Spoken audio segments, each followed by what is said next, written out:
After an amount of time that you can't really measure, he's next to you on the bridge. You can hear the rumble of a motorcycle as he approaches, or maybe it's the clapping of hooves. And then there he is, Stone.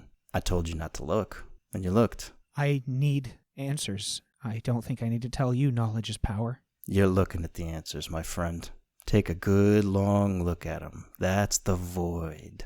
That's the answer to every question. Sooner or later, all math comes down to zero. And there it is, the great big zero. You're welcome, by the way. Mostly people just get sucked into it and then, universal detritus or cosmic reward. I don't have an answer for that. I just know it means the solid plane is long gone for you. Okay, but then you do have an answer to why. Why did you catch me? I like the look of you, kid. I took a look at you in there in your place. I saw, not an open eye, but a little place where it might be. I like people like that. I don't get a whole lot of chance to do good in the classic sense. I get a lot of assignments to go find people who don't respect the void, who flaunt it. And, I'll send you back if you'll help me. Get your friend. He's one such. And if you do, you're going to get to break the rules of the void a little yourself. You're an artist. You have the third eye. It means you get to paint a little in reality. And you're going to do it on the road of death. He gestures expansively. The shivering road. There are 7 of them. This is just one. And it's your calling now if you want it. Or, if you decide, I can just toss you back in. You can call it the end. Everybody gets one, and this could be yours. So, that's X in this equation. Gavin can see this, and his number's up, and he's running. Well, you see, he's a tricksy artist himself, and he also walks this road. But he don't respect the void no more. He's a man who fell off one too many a rooftop, you know what I mean? Now he extends himself a bit unnaturally, never returns to sacrifice important things. It's not immortality, it's just a reprieve. He don't respect that no more. So, I'm one of them that goes and rounds them up. Now, you could help. I'm not going to force you. I did you this solid one way or the other. But if you do, there's reward in it for you. I don't know about a reward, but I think it would help inform my decision if you could illuminate me on what exactly did he do to me. Look, you want to live? We can walk and talk. You just got to pick a direction. I'm outside of the photo booth. Yeah. And I'm just like, he called us an artist and said we could paint, just do what he wants. I love it. I love it. I would prefer not to be dead, and I would certainly like some kind of ramification against Gavin for whatever it was he did to us, drinking, throwing, flying. I'm not quite sure what that was. Death Road Adventure. Let's do it. Yeah, okay. Give me a second. I think I nod at Stone. It would seem that I saw out the window and I got my answer, but now there's a lot more questions. There's a lot more to put together, and I won't know that unless we walk and talk. Hop on the back. He gestures his head at the motorcycle. Don't worry, at this point, you're safe from accidents. Yes. Fuck yes, let's go. This is a piece of marvel when it comes to engineering. I hop on the back. And you ride. He smells like cigars and whiskey and dirt. Something a little dusty. And as you ride, you see this place is so enormous that the flickering little lights of souls from 1 trillion universes are falling in little by little. And as they get close, they spaghetti noodle the way light is supposed to behave as it approaches a black hole. You're rumbling along this rope bridge that is sometimes a stone bridge and is sometimes a hallway in an office building and sometimes a lot of things, but still never entirely stops feeling like the shivering road. After a little bit, your minds sort of learn to let the question stand, and the 4 of you, somehow packed impossibly on his back behind him on this motorcycle, are able to talk over the din of it easily. He says, "The road of death, it leads everywhere, and you're going to get to walk it. It does mean more years, and no one ever turns this gift down. No one ever turns down the gift of more years." I think I'm just looking around at all of this, the shifting. I could spend eternity just experiencing this and wondering how the cosmos are put together to allow this. You've been given a glimpse. Let me take you back. It's easier to talk up there, fewer distractions. Yeah, that's fair.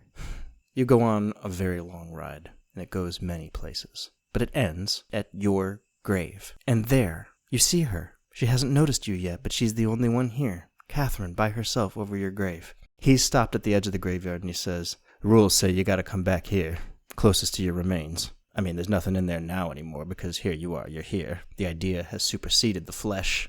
Congratulations. Does she know you? Do you care about that anymore? Yeah. You won't, in time. Well, I do now. I do still. I remember that horrible fucking feeling. Well, if you want to do something about it, here's your chance. You could talk to her for a minute before we go find our friend. I think in the space between, in the photo booth, I look over my shoulder at the rest. I'm seeing my answers. Don't make me do this alone. I'll take control. The Empress, your picture shows the picture of a quintet for the first time. I just imagine it's a picture of the quartet and then just the little recorder's face pops in the corner. I'm here too. The quartet is trying to keep the recorder out of the photo. If there's one black sheep instrument in the world, it is the recorder.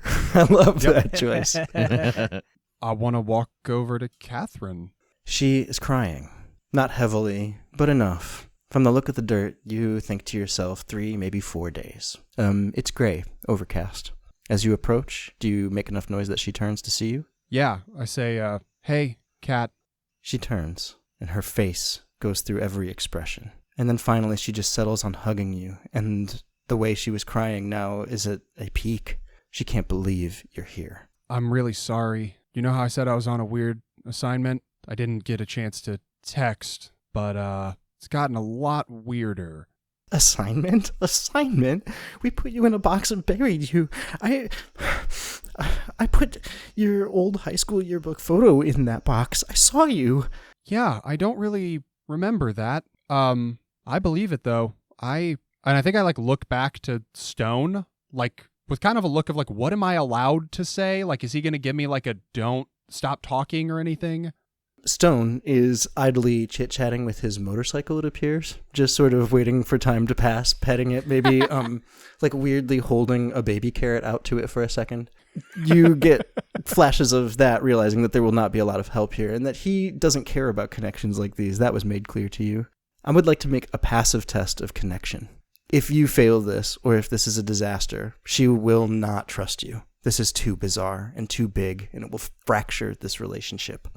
But it might be important to tell you that she has an attachment boon for you. She is helpful.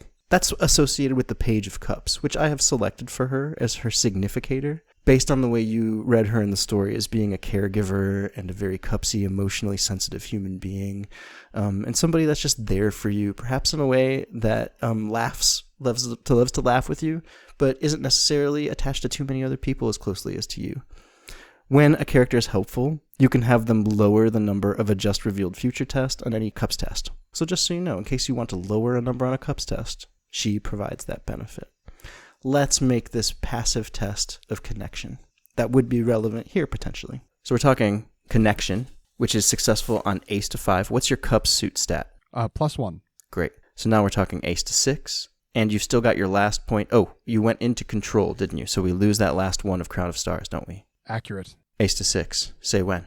When? The 3 of Swords, which is pain, which is the true phenomenon of pain. It is a part of learning. You can feel her pain, and you can feel yourself ease it the way you used to, by being there for her. She kind of taught you to do this. She kind of taught you what was required by doing it for you, and you give it back. And eventually she calms down and she just says, I can't believe it. I don't care what it is. If it's a miracle or if it's science fiction, I just don't care. I'm so happy to see you. I'm so happy you're back, Vi. And she leans in and hugs you and stops crying. She's laughing now. I'm so happy to see you too. Was Gavin here when you buried me? He was. Yeah, he was at your funeral. Did you talk to him at all? Yeah, he said that he was planning on getting back in touch or something. I don't know, you know him. It sounded like there was some kind of something's weird, you know? Gosh, not weirder than this. My definition of weird has changed. Well, Gavin killed me. You're here. You're not dead. No, but I was. You hear a clearing of a voice behind you. This is useless. You're just going to bring her pain. If her third eye isn't ready to open, what are you telling her for? You may as well tell a squirrel. Catherine looks over your shoulder. Do you know this guy? Yeah. And I think I am kind of momentarily weighing what he's saying versus what I'm going to tell her, but ultimately I'm just I don't know if you're going to understand this or not, but I'm going to tell you anyway. He's the Reaper. a Reaper, the Reaper. And again, I kind of look at Stone for clarification, but I don't think it's actually coming. And he saved me from death. I did die, and now I'm not dead anymore. She's squinting at you. Are you feeling okay? I don't know what happened. Look, I will find you again, okay? I will call you soon. I have to take care of something. Will you promise me something? Promise me something on your life.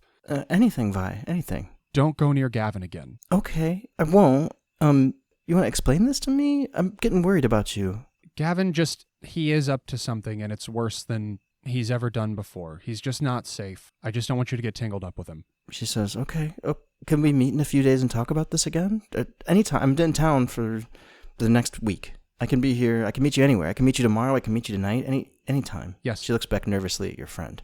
He makes me feel nervous. I can't put my finger on it. Do you know him? I lean in and I go, yeah, he makes me nervous too. I think that's what he's going for. I know him. He's all right. Hopefully you won't have to see him again for a long time. Look, tomorrow, okay? Tomorrow night. Let's go to the coffee shop, all right? My treat. Okay.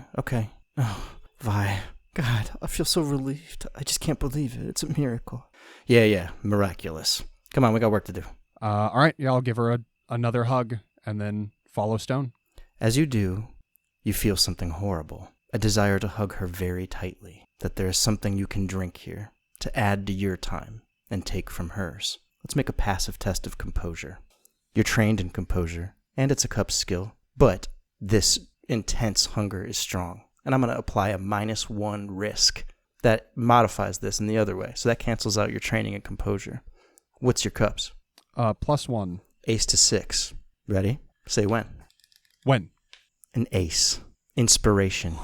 Energy. Nice. Can I use one of my moves on that result? The Magician's Tool. When an ace is revealed in a test, add it to your hand. If you do, a new future card is drawn to resolve the test in place. And then I hold that ace back to use it in the future. I love it. Let's hold that ace. I will kill you. If this turns into a failure, I will come across that table at you. That's fair. Let's go again. Jake, you ready? Say when. Yeah, okay. When? A 7 of pentacles. You son of a bitch! What was it supposed to be? An ace to 6, I That's think. right. Can moves be stacked? So since this is a failure, could I use a power on this failure? Now that the test has a future card, you can use all your powers and stuff again. Yes. So if you have something that adjusts this by 1 or does something, feel free. I have Ease of Youth. When a revealed future card would be read as a failure, take control immediately and draw a new future card to resolve the test in its place, substituting your suit stat for theirs. Gain an additional +1 if you taunt or console the failed aspect. How much psyche does that cost? 3. Do you choose to taunt or console the Empress as you suddenly make yourself the subject of 30 or 40 photos of the photo booth all at once? Yes, I absolutely do. I just kind of taunt. No, I'm just kidding. I do both. Yes. Can I have +2 for doing both? I was going to say put my arm, but I don't have those. I think Hops, the kite string, reaches out kind of like a pseudo arm to like pat her on the shoulder, and I slide up into the photo booth next to her and say, "It's okay. Gotta stay strong and get through this. We'll hear her laugh again." And then, my cup's stat is 0. Great. So, ace to, with composure, ace to 6. Say when. When? A 6 of pentacles. Generosity. The spirit of letting go. You kind of know you need to. But for a moment, you feel fangs in your mouth.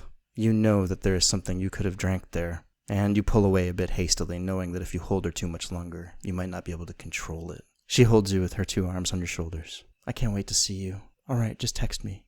He says, I think it's maybe time to skedaddle. You agree? Yeah, let's go find him. He leads you back to his motorcycle, but he says, this thing follows me, and you could provide the next ride. Why don't you check your phone? This is how it works for the youngsters nowadays. Pull out my phone. You pat around in your pockets, sort of half astonished to find your wallet, keys, and cell phone. Like somehow these things passed with you as close to the void as you could possibly get, and still you did not forget them somehow in some existential deep way. And there it is, the Pale Steed app. A ride of your own. In my day, It was whatever you rode around on. So, for ages and ages and ages, it was fools on horses. Mine, here, he says, Henrietta, beloved bike, still at my side. Yours apparently was that. I'm sorry you didn't own a car. You want to go back to where your friend is? All you got to do is text him, ask him where he is. He's going to think you cheated me. Set him up. Point me at him. I'll take care of the rest. And in exchange, you got me, a guide, a mentor, somebody to tell you what's going on around here and show you the ropes of the Blue Lands. That's all the space close to death. You'll operate it in a lot, I suspect. Just text him. I jump back inside. Are we just going to text him? Yeah, tell him we escaped and that maybe we want to team up to deal with death. Oh, I like that. Yeah, okay. Or maybe say something like, I don't know what's going on here and I need someone to show me the ropes. What do we think would get him to be more, wanting to join our side? If he thinks we don't know anything or we thinks we have somehow the same mission as he does. Ask Stone. Oh, good idea. I pop back in. What do you think his goal is? What should I say? Should I say, you brought me back and I ran away and I need some help? Or should I say that I'm specifically trying to evade you as he is? What would get his attention? He knows that you had the potential to open a third eye, just like I did. He might suspect you got lucky, like he did. The truth is, he's going to believe what he wants to believe. Do you know him well enough to say that to him? I thought I did. I suspect you were always sort of a break in a case of emergency, sort of behind glass sort of person in this Gavin's life. Some of the artists of death, they invest in people so that when they choose to drink you, all that delicious friendship, all that connection, it adds up to more time, years. That's why he and you, he had no one else. He's at the end of his rope. That's also why I could find you. But he's hard to find if he don't move. As long as he's sitting still, I can't find him. It's hard to find a dead thing when they sit still. You should remember that for yourself. But for now, all you gotta do is tell him to meet you somewhere and get him to do it. Can you do that? Yeah, I think so. I'll get out my phone. Oh, I've got an idea. What? Well, tell him that he was never as good at making friends as we are. So if he works with us, we can get him those connections. He can steal more years from more people if we work together. Oh, yes, but start it out with something like, hey, dummy, guess what we also figured out? Something that recalls back to when we were children and we used to find places to lead the other one into. Ooh, okay. Yeah, or if I could make another pitch, and I don't think you're all going to go for this one, but what if we just say, hey, dipshit, meet me on the playground. Fuck you, because he super murdered us, and I don't care for it. And he put me at risk of eating Catherine and feeding off of her essence, apparently, and I don't care for that. I don't know about that one. I think the math is that he runs from a fight. Okay, I'll delete that part. And I'm just typing out things and I'm reading it back and I'm like, no, this isn't right. And deleting, as everyone is pitching an idea, I'm putting out a new text and then no, and delete. And I eventually just type out, hey man, you got really lucky with me there, but I've always been the one able to talk people into things a lot easier. Maybe we can team up now. Meet me at the burger joint. I love it. I think, let's make it a test of leadership. You're trying to get him to do it, literally trying to lead him. And you use the most honest part of your connection. You're not hiding anything. This is only manipulative because you know that there is more to say. But everything you just said was true. Does that feel fair? Yeah. Active test of leadership. What's your wands? +1. So, you're successful on 5 to 10. You ready? Anyone else want to adjust this active test? If I were to share control, I have mellifluous voice. Gain +1 on leadership until I lose control or there's a change of pace or location. Oh, that would make this better. It's up to the fool if you're allowed to share control. Yeah, absolutely. Great. It costs 1 of your psyche, and you're now in co-control. Both of you getting photographed together in the photo booth. An active test of leadership. You're successful on 6 to 10. Now 5 to 10. Now 4 to 10 because your +1 wand suit stat and because of the use of this Hierophant power. 4 to 10. Say when. When? The 4 of Swords. Boy, you turned that into a success, but only narrowly. The 4 of Swords is time. Time to rest. And you realize that you're going to have a lot of that. Even as you hit send and hear the boop, you know it's going to work. He just trusts you. He needs you. That need is his weakness. And when you see little bubbles pop up and he shoots you in a dress, the idea occurs to you. Do you want to handle this by handing it over to Stone, or do you want to handle it a different way? I feel like we go, but with Stone. Like we go to initiate the contact and then do the big FU reveal. Yeah, I don't necessarily want to fight Gavin, but I do have some curiosity about what Stone is going to do. I kind of want to fight Gavin, but I mean, I get the point. I think a good hoodwink is a thing of beauty, so I'd love to trick him and be there to see the payoff. Yes, agreed. So, Stone says, "You're going to hand that over? What's the address? Did he get back?" Yeah, he fell for it. Good work, kid. Half of this job is being like a PI. You got that kind of spark, I'll say that. Natural gumshoe. So, hand it over. I'll take care of this. You've had a rough first day back. If it's all right with you, I'd kind of like to see it through. What are you hoping for? A little sweet taste of revenge? Yes. Seems unfair to deny it to you. But I will tell you, in the long run, every emotion is a stupid waste of time. I'm telling you that now, friend to friend. You think it'll do something for you? It's just going to make you feel like garbage over the long run. You're welcome to sort it out for yourself. I mean, everybody, I guess, takes the hard way. Every emotion besides irritation, clearly. I like that. Kid, I love it. You're going to have a delightful afterlife if you can maintain that sense of humor. We'll get along. So, what, you want to tag along? It could get messy. Yeah, I don't want to take him out on my own, really. I don't even know what I can do now, but I at least want to see the look on his face. Your ride or mine? Let's take yours. All right, I won't stop you from tagging along, but you should be prepared for the worst. The end for him. That's okay. Let's do this. And he fires up Henrietta, and you roar off in a much more solid and terrestrial way into the night. Different than it was on the bridge, where that was just kind of an idea. This feels more real. You bump over things. You go over speed bumps and potholes and feel gravel in the wheels of the tire. And yet, at the same time, there is the funny sense every time that you take your mind off it that you hear the clopping of hooves. You picked a place. Where did you pick? The burger joint. One that's operational and open for business, or do you have a penchant for such closed locations, fool? No, it's the one that we found when we were kids, when we were just kind of breaking into places that were abandoned, and eventually where we went to go practice with our band because we knew that it was so kind of far out of the way. Nobody was out there anymore. So knowing that this is not a location where anybody would stumble upon us. And finally, you're there at a little abandoned burger joint at a crossroads where it's the only thing, a place that you used to maybe sit on top of and talk about life with friends. And there he is again, lit up by the lights of the motorcycle for a moment. And then Stone says, he's going to know that the jig is up if he notices this. He says, I'm going to hang back. Why don't you go on your own? Yeah, you won't need long. I don't think I have the patience for whatever he's going to have to say. There is a look on his face. He can tell that you've come with this. And he says, You didn't bring a friend with you, did you, Vi? You're still in control, but it's up for grabs, fool and Hierophant. Anyone can take it at any time. He looks scared. I do want to step forward and try to see if there's anything strange or unusual in the area around him. I, the magician, had the sense before that he was trying to murder us, and so now I'm like super extra cautious, like, wait a minute. Double murder. Double murder. Is there like a stake hidden someplace? Is he going to It's a burger joint. put a stake through our heart? Let's make it an active test of perception. Okay. He's caught a little off guard, so there's no risk here. Perception's a sword test. What's your swords? +1. And you're trained. I am.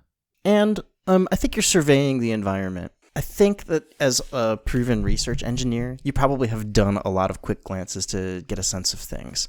So let's include your vocation bonus as well, which is a +2, because you are a very well-known, very well-proven research engineer. So you have only, I think, 6 to 10, 4 to 10, 2 to 10.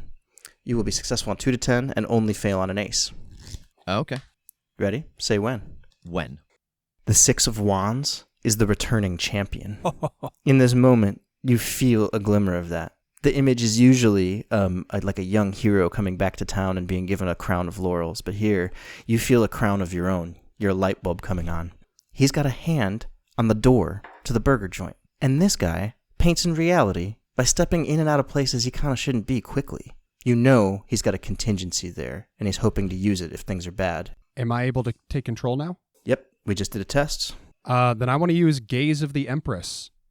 Make eye contact with a non-hostile human NPC and make an active test of worldliness, expression, or force. I want to go with expression, with risk of up to -2 based on how much the NPC trusts the hero. If the test is read as a success, the NPC is surprised. Great. I'm going to say -1 because it's only sort of just dawning on him that perhaps bad is all over the situation.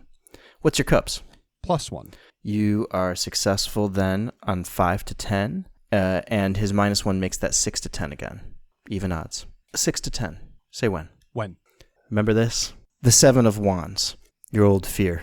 This is what you found out in the woods on your own. And it is something that he has never quite shared with you. But perhaps it's what makes your third eye a little keener than his.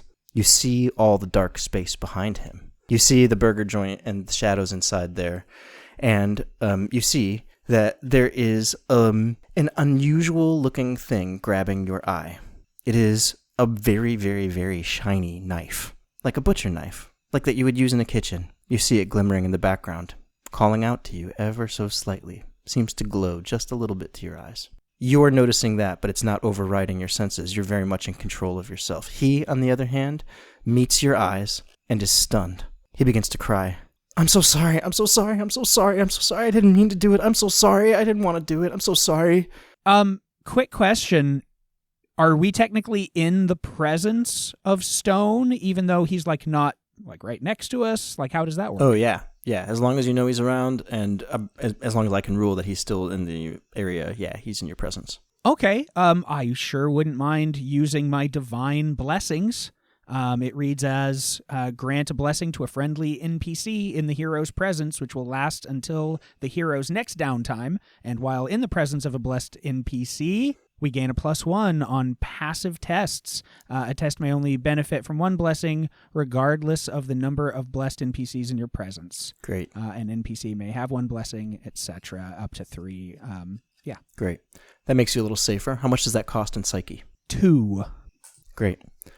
When you do this, when you extend your thoughts and hopes around people around you, Hierophant, what form does that take? Is it something that you just mark in the mind? Is it a little something that you say inside Violet's mind? Something you say to everyone else? Something happened on the photo booth? How do you mark a blessing when you give one? I actually think it's more something that I just see that's like through my perception more than it's something that manifests. That there's this very innocent old image of like being a teacher and asking something in class and seeing that excited student raise their hand. And it's just that feeling of they're so excited to be a part of what's going on and they deserve the blessing of that shared information. So when it's going out to them, I'm literally like seeing an image of that person as a child, like in their childlike form, raising their hand. And I know that that has encompassed them.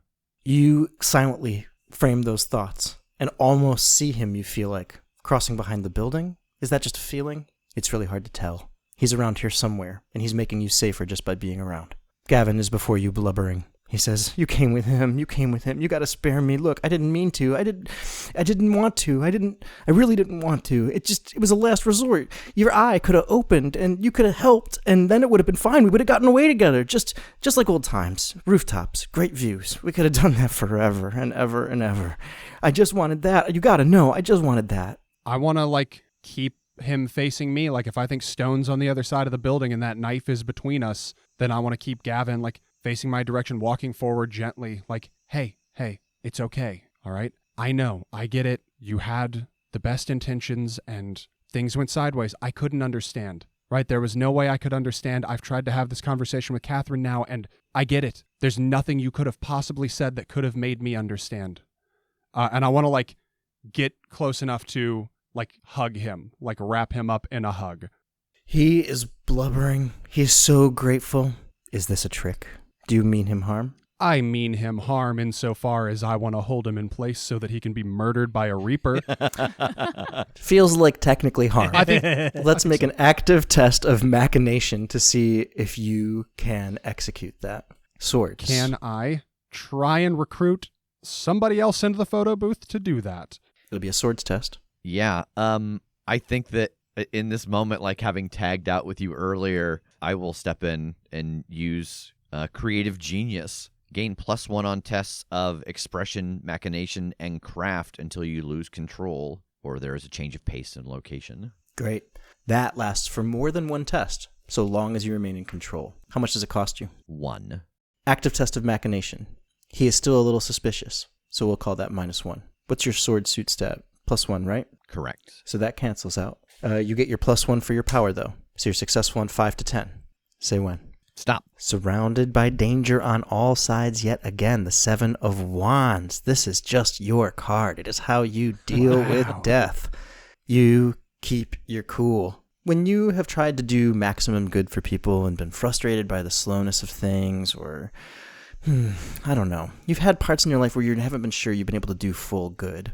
But as you hold him, you realize that you're holding someone that feeds on people like Catherine, that doesn't have compunction about it. And sooner or later, you'll be called upon to face a similar question, if you will, or if you won't. And you kind of wonder. And as the wonder passes through your collective mind, you realize he might not be suspecting it now. Do you take a bite?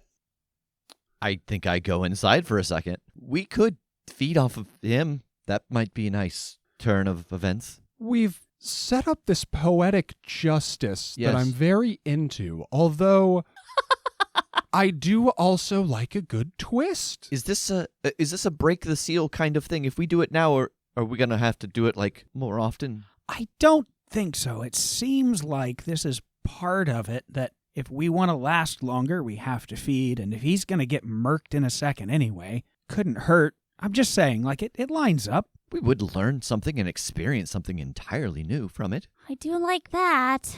But, like, what if we do this and it changes us? Like, Gavin wasn't always like this. Maybe whatever happened that turned him this way is because he was feeding. Well, we can either ask him, and that'll tip him off and we won't get the chance, or we learn a little something. I'm not in control, but, like, my jaw is just sort of working, just like, huh? Huh? Huh? I bite him. You bite, and he immediately feels, and he begins to struggle to get free. Behind him, Stone is creeping up. He is at the knife, and he pulls it effortlessly out of some block that it's sticking out of. The blade is longer and longer and longer as it comes out of the block, until it is a scythe. But Gavin is struggling. Let's make it a passive test of force to see if he breaks free. You're in control, magician. What's your wands? I would like to use the other half of my magician's tools to bring that ace out of my hand. Yes. It costs you psyche. How much do you have? It cost me 2. So you can imagine that we just made this test and that whatever it was, you swapped in the ace knowing that it would be a critical success. It is the ace of wands. You get exactly what you want. You hold him still. Stone looks at you and says, "Ah, the Rubicon. Your scythe or mine. Ain't no coming back from this either way, so what do you want to do?" Please, please, please, please, please, says Gavin. Please, I know what you're going to do. I didn't want to. I never meant to. I never would. If I could do it all over again, I wouldn't, please. He pushed us out a window. Get out the fucking scythe.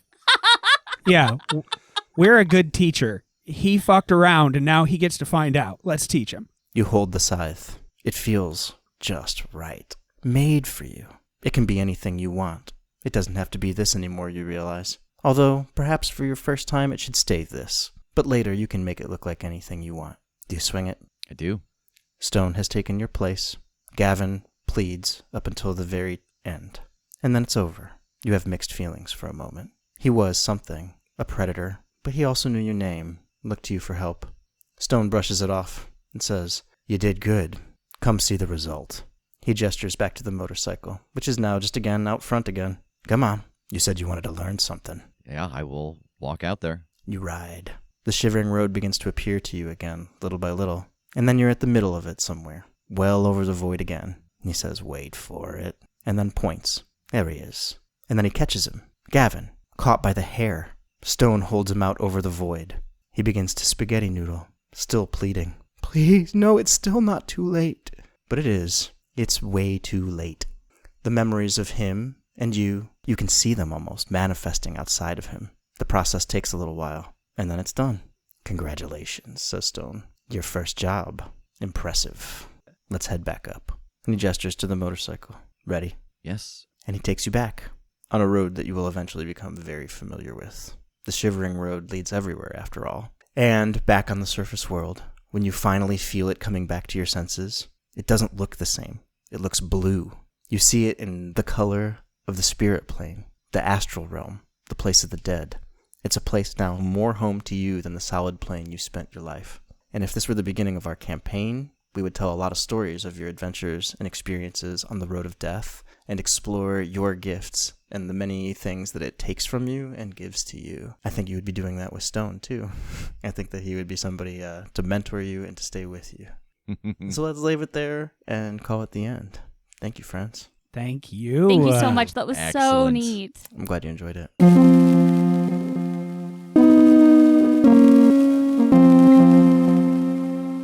All right, I am here with Nix and Matthew, the co-creators of Divination. First off, Matthew, thank you for taking the time to run us through the game.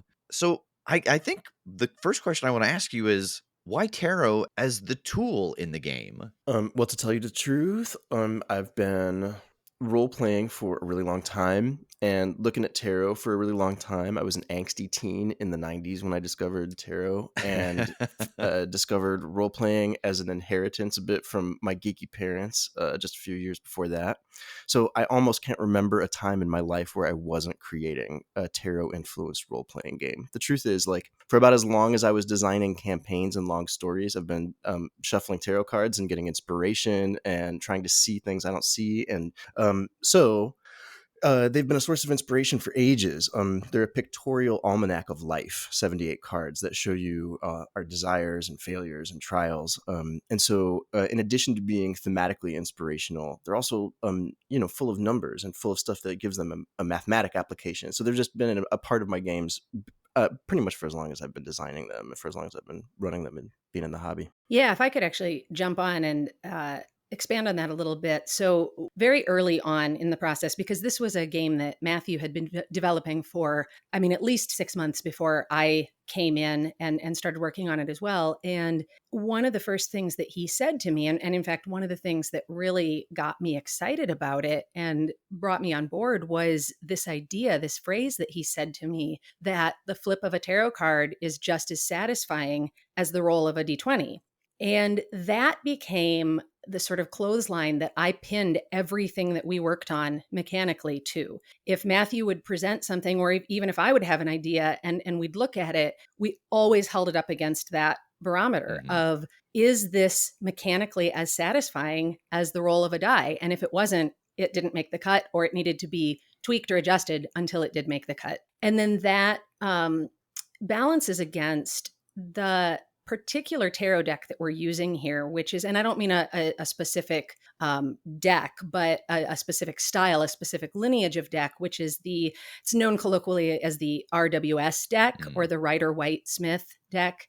And that was a deck that was created, the artwork was created by a woman named Pamela Coleman Smith. And a big thing that it has that differentiates it from some of the other tarot lineages out there, like the Marseille Tarot, is that what we would call the pip cards, the cards that are like the 1 through 10, the ace through 10, and then they have a suit with them, the 2 of cups or the 4 of wands or whatever. Those cards in a true pip deck, if it's the 4 of wands, you would see just 4 wands, in the same way that on like a 4 of spades, you see 4 spades on the card, And in Pamela's deck, the pip cards were fully illustrated scenes that showed these sort of moments in life that captured the essence and the themes of what that pip card was supposed to embody.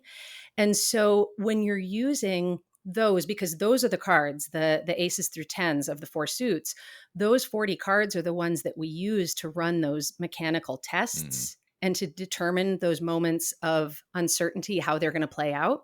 And so when you get a very concrete result numerically, coupled with a scene that shows you pictorially what the themes are that are happening in that moment, it's just the perfect marriage that you can draw from as a diviner to insert into that moment and tell the story. So do you imagine, because I've been thinking about this, the few people in my life that I know are very into tarot have 20, 30 decks, and they've got their 2 or 3 favorite ones. Are you imagining this game as this is the deck to play it with, or can you play it with your favorite deck? So I had 0 decks when Matthew and I started, and now I have 82. It is definitely a really rich hobby to start exploring. There are so many amazing indie artists out there that are creating great decks. And when Matthew came to me originally, his idea was this game is deck agnostic. As long as you're using an RWS deck, because that's going to have the types of cards that we need, you can use any deck, and you can even flavor the genre of your game to the style of the deck.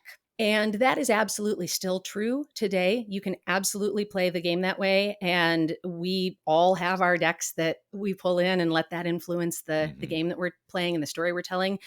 But there was a point where we went, man, we have fleshed out such a rich and robust universe and a setting that is also 100% defined by tarot here, that we would be fools not to make our own deck to go along with this. So we are actually part of the Kickstarter is that we've got an amazing artist who is designing our own divination deck for us. And you can see some of the cards that she's created already on the Kickstarter.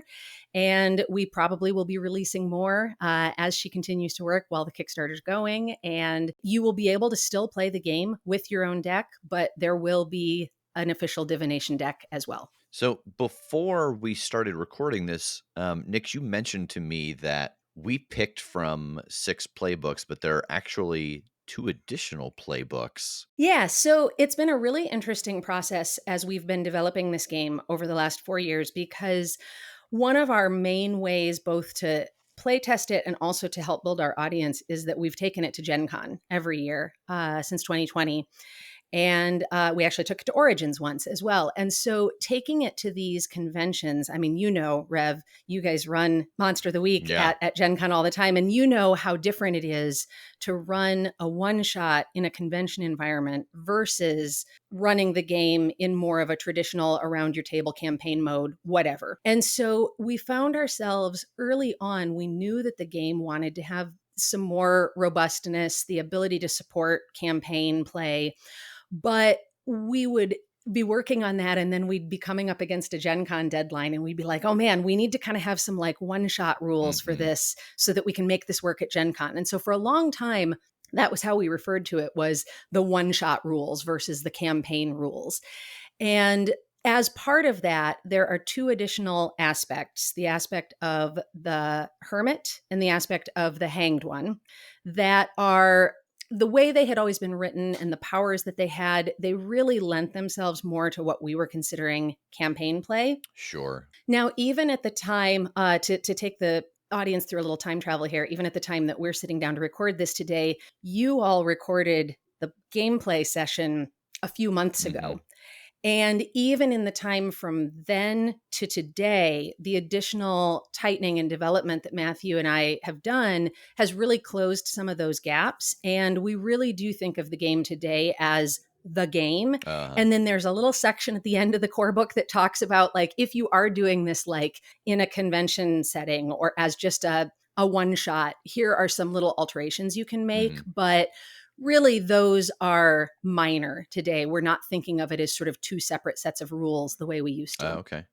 Yeah, I had gotten, for Christmas, actually, I got my first tarot deck. Marvel put out a tarot deck, and someone, a friend gifted that to me. And it has a similar thing where all of the 1 through 10 are individually illustrated as well. And like swords, for example, is all of the different weapons that you might expect that are important in the MCU, Cool. Mjolnir and stuff like this. And so that got me thinking about the fact that, in the story that we played, we were kind of dealing with an existential being. Like, we could not fight the man who was getting into our house, which made me realize we didn't really have any combat in the game. Is that something that you find is an occurrence often when everybody is sharing control of that character, or was that just kind of our story? Yeah, so I think there's actually a couple of pieces to what you're asking here, and I want to try to kind of break it down a little bit. So, the things that you mentioned, like the type of threat that you're up against, or the fact that you're sharing this hero, yeah, those are things that might affect how much combat shows up in any given session. But I think there's also a piece here that depends on how you think of combat. When Matthew and I were working on the development of some of these mechanics, we started with this bigger question in mind around what do mechanics of combat actually do in a game? What purpose do they serve? One of the big things that combat mechanics do is when you get into a high stakes situation, you have some tighter rules around how time is passing. And this is actually something that did come up in your game. There was this moment where Matthew called out that you had entered into action time. And so, just like how in some games you might have like an order of initiative and you can only do a certain number of things when it's your turn, action time has some similar rules around how time is controlled like that and who can do what and when you're in a higher stakes situation. And so, when you guys went into action time and you had those action time rules in place, you did experience combat in a sense in this heightened situation. Now, one thing that you didn't have in your game was the hero getting hurt. And that's another piece of combat. Of course, combat isn't the only way that you can get hurt. I mean, a great example of this in your game would have been when your hero made this sort of amazing parkour leap that could have gone very badly on a failed test, And so, yeah, you can get hurt missing your parkour, but you can also get hurt getting hit by the enemy throwing a fireball at you. There's a lot of ways that you can get physically injured when you're doing all of the dangerous stuff that you do in an RPG. And so that's the next thing that the combat mechanics needed to address is, what does it look like when you get hurt? So with all of the mechanics in divination, we're always looking at what are the pieces of this that are specific to an aspect, and then what are the things that are more universal to the hero. And so we think about getting hurt in that same way. If there's a failed test and the hero, say, doesn't dodge that fireball, they're going to take injury. But also, if I'm the aspect that was in control in that moment and I'm the one that failed the test, then I, as an aspect, am going to take harm. And that's something that's unique to me. Now, I, as the player, get to decide what the story is in that moment. Maybe I'm going to feel guilt for not being quicker on my feet, or maybe the next time I find myself in a situation like that, I'm going to not trust myself and be a little bit more frozen. Whatever that story is, I get to decide what that looks like. But mechanically, there's going to be a harm effect in place now that has an impact on my mechanics as an aspect versus the physical injury mechanics that affect everyone as the hero. And when your game goes on a little bit longer than just a one shot, we've got some really cool and unique ways of resolving both injury and harm. But that tends not to come up when you're playing a one shot like this, just due to the amount of time that you have. And that element of time, the length of a game, I think that's how sharing the hero contributes to the amount of combat that might come up in any particular session. Because in a single session of play like this, you're spending maybe half of your time inside the hero's head and in these internal conversations. And so maybe there aren't as many external story beats in one session as there might be in a more traditional RPG. So right now, at the time of this release, you are all in the Kickstarter phase, correct? We are. We sure So are. where can listeners find your Kickstarter? Well, the best place that I can give you verbally for that today is to go to our divinationrpg.com website, because we will obviously be linking to it from there. And future Rev will have the live link that he can put in the show notes. So if you look down in the link of this episode in your podcast player, you will see the link to our Kickstarter. It'll also be linked all over our social medias. We are at Divination RPG pretty much everywhere. So again, you can head to divinationrpg.com to find out more about the Kickstarter, the rewards, and the state of the game.